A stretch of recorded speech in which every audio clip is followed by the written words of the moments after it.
I want to start with a little Jewish history lesson this evening. Don't worry, I'm not going to test anyone at the end. The temple in Jerusalem, was the most important institution in ancient Israel. It was the central focus of the Jewish people. At the temple, the Jews experienced the presence of God. There were the priests, the Kohanim, assisted by the Levites, the Leviim, who offered animal and grain sacrifices to God. That was the way of worship at that time.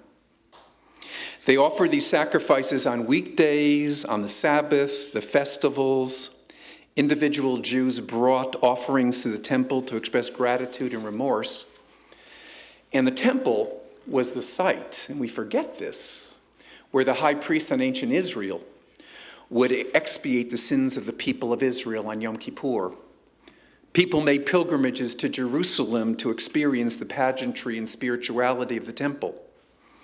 The first temple was built in the 10th century BCE by King Solomon in Jerusalem.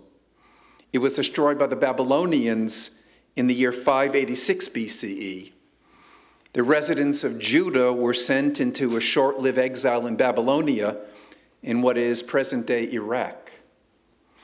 And with the fall of Babylon, the Persian Emperor Cyrus the Great allowed the Jews to return to the land of Israel beginning in 538 BCE.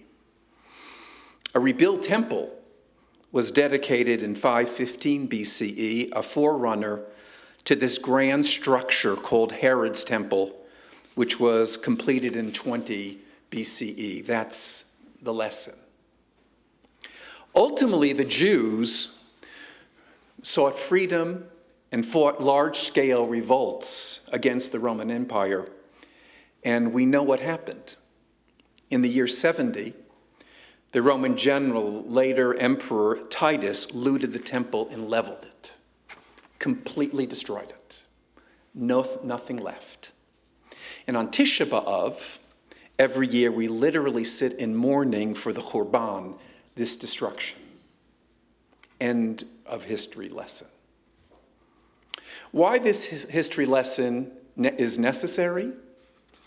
In the aftermath of the destruction, the Jewish people should have ceased to exist. We could have become an extinct people. At that time, Judaism was unsustainable without the temple. But something remarkable happened. Judaism reconstructed itself. It healed itself.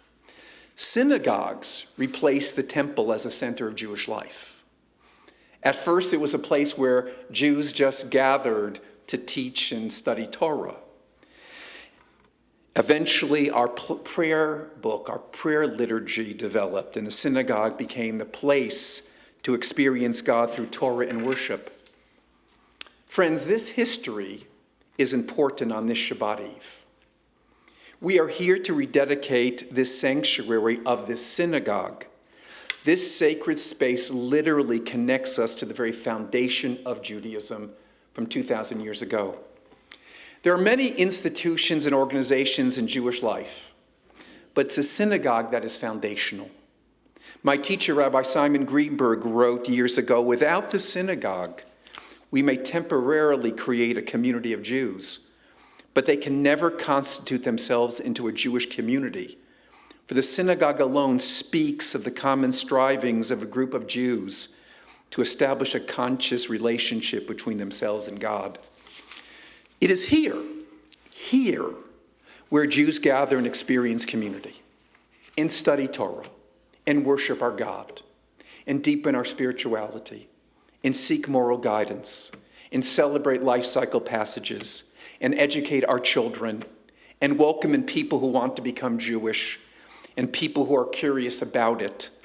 It's a springboard of our activities to do good acts in the spirit of loving kindness. Here we laugh and we cry, we celebrate and we mourn. Synagogues are the central address of the Jewish people, and it is where we make Jews. That's why I've dedicated my entire life to synagogues. Sometimes they are frustrating. I get it.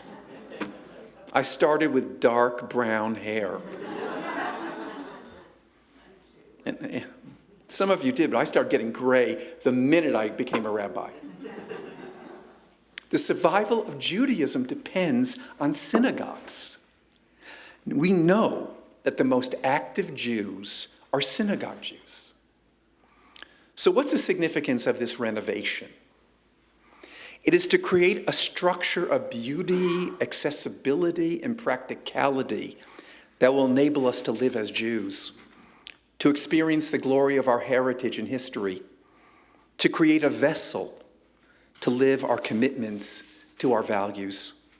This building has a theology.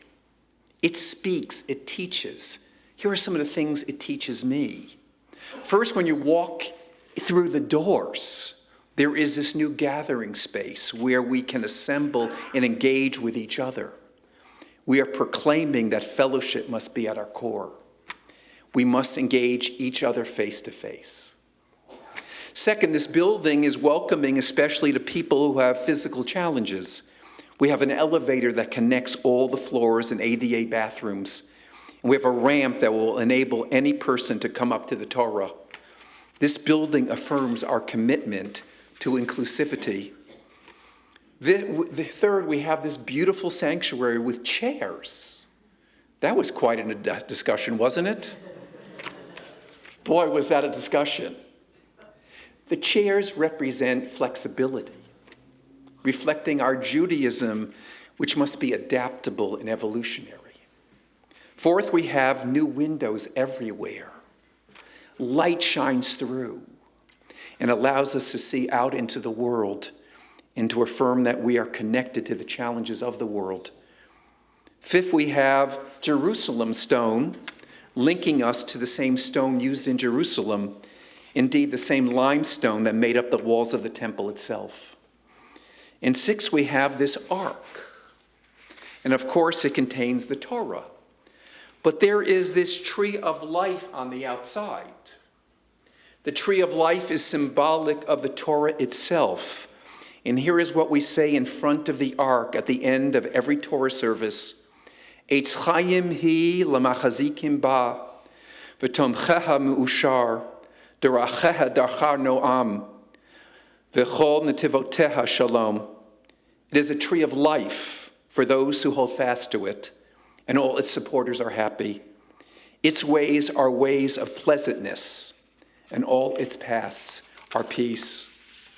We affirm that we are a congregation that is fortified in Torah. Friends, we celebrate this extraordinary accomplishment of Tom Eisenberg, Lynn Poskin, Carol, and Tom Barnett and their committees, and the generosity of all of our members. That's self-evident.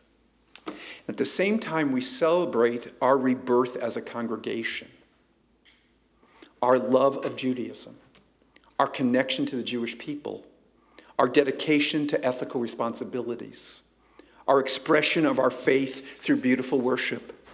This is an extraordinary moment for our congregation and is a moment of celebration and affirmation of all that is sacred. What we do here matters. Every synagogue that is built and rebuilt is a vote for the Jewish future, and every synagogue that closes diminishes the Jewish soul. Those people who dedicate their lives to the synagogue have an honored place within the Jewish people. And allow me to offer this prayer of dedication of this new, rebuilt, and renewed congregation.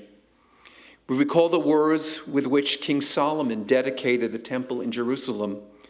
May Adonai, our God, be with us, as God was with our ancestors.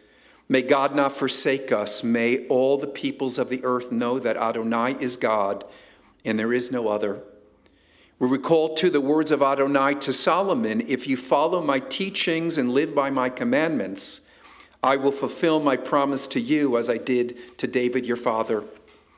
Let us affirm that our synagogue will be a Beit Tefillah, a house of prayer, the place we come to examine what we are in light of what we should be, aware that it is God before whom we stand, and we shall offer the service of our heart in gratitude for God's blessings.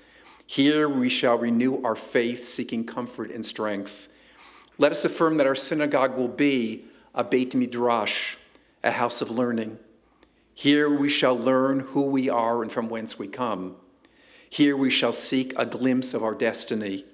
And through knowledge and practice of our tradition, we shall transform a congregation of Jews into a Jewish congregation, transmitting our tradition with love to our children. And let us affirm that our synagogue will be a Beit Knesset, a house of assembly.